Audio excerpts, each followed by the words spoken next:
যাওয়ার সময় বলে যাওনি তো?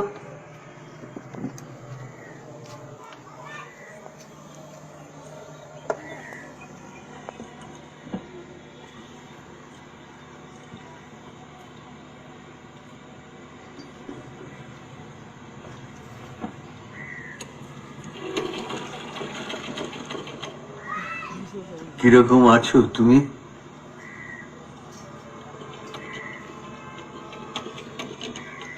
তুমি খুশি হওনি আমি ফিরে এসেছি বলে? তোমার চোখে মুখে তো সেই খুশি নেই।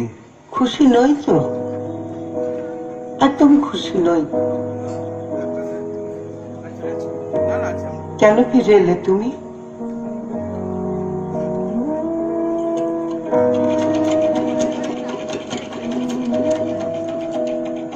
আমাকে কোর্টে গিয়ে দাঁড়াতে হবে খুশি হয়ে?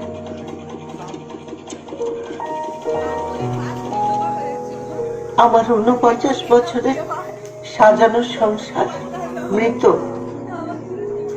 শুনতে হবে খুশি হয়ে? তুমি হঠাৎ করে আমাকে স্বাবলম্বী করতে চাও, হতে হবে খুশি হয়ে।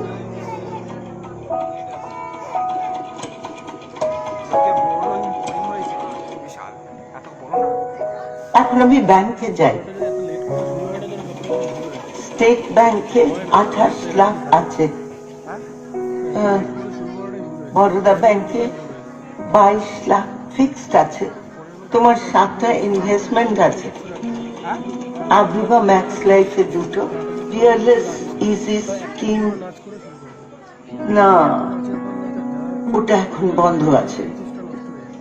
বছরের ইন্স্যুরেন্স প্রিমিয়াম 1,10,000। ঠিক বললাম? গ্যাস বুকিং নিজেই করি, কনকদের বস্তিতে গিয়ে মেয়েদের সেলাই শেখাই। স্বাবলম্বী হয়েছে, কিন্তু আমি তো চেষ্টা করে আলাদা থাকতে পারলাম না। কেন?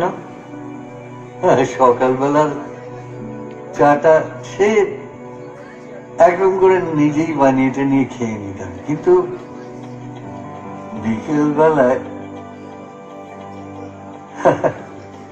আলসেমি লাগতো। একা খেতে ইচ্ছে করতো না। এই বয়সে একাকিত্ব জিনিসটা বড় ভয়ঙ্কর। আমার সমসাময়িক বন্ধু বান্ধব যারা, তারাও তো সব এক এক করে চলে যাচ্ছে। ওখানে আমার সঙ্গে তো ঝগড়া করারও কেউ ছিল না। আমার জামাটার গন্ধ শুকে যে কাস্তে ফেলে দেবে তেমন তো কেউ ছিল না।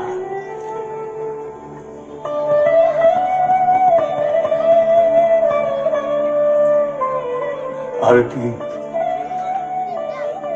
50 বছর ধরে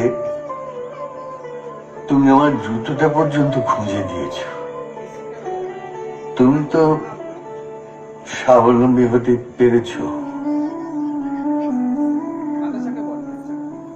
আমি পারিনি।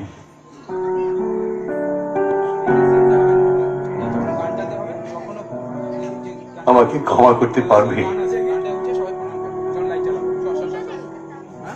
তুমি বন্ধুর সঙ্গে যাওনি? না, ক্যান্সেল করে দিয়েছি। ঠিক করলাম ইজিপ্ট দেখতে হলে একসঙ্গে দেখব, মধ্যরাতে সূর্য দেখতে গেলে একসঙ্গে যাব, একসঙ্গে দেখব। তবে তার আগে ময়মনসিংহে আমাদের ভিটে জমি দেখতে যাব, ফরিদপুরে তোমাদের বাড়ি। যেন এতদিন পরে যেন আরো ভালো করে বুঝতে পারছি যে এই প্রকাশক আর লেখকের সম্পর্কটা স্বামী স্ত্রীর মতো। লেখক থাকে ভেতরে আর বাইরে থাকে প্রকাশক। তুমি আমার জীবনের লেখক আরতি।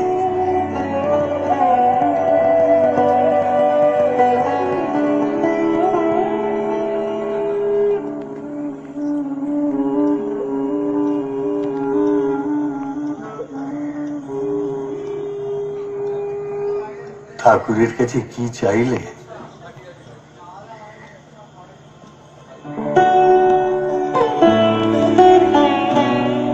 ঠাকুর যেন আমার আগে তোমাকে নিয়ে নেন, কারণ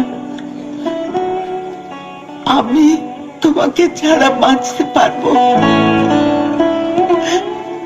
কিন্তু তুমি আমাকে ছাড়া বাঁচতে পারবে না। যখন রূপ সরো